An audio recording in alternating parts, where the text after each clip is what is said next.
To know, when severe weather does strike, there can be stress when schools announce an early dismissal or late arrival. We have First Alert Meteorologist Chrissy Kohler. She dug into what drives those decisions. Take a look. First thing on any school day, safety has to be considered. It feels like an inconvenience. We're not doing it to give a free day off of play. But early dismissal and late arrivals So that 4-year-old will one day be able to graduate. Are all about your family's safety. I was principal here at Forest Acres for 11 years. Darren Bird is the Chief Communications Officer for Pickens County School District.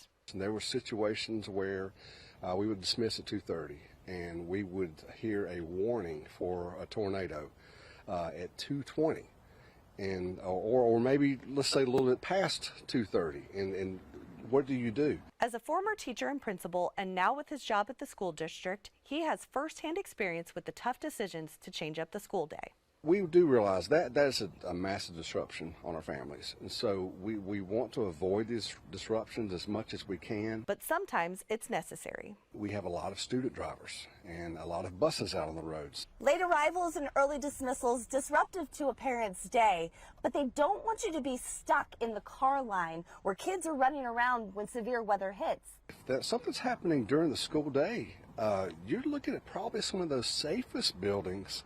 There's not much made with concrete anymore. There's a team of people weighing all the information. We're all in constant communication with emergency management for Pickens County, in which they're in communications with the national levels. Some days it's obvious why school hours are changed, but other days it's not.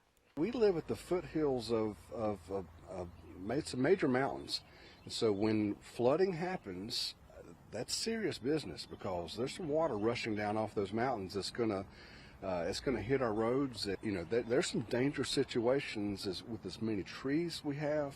The very thin pine trees. You put a little bit of water and a little bit of wind, you've got trees in the road.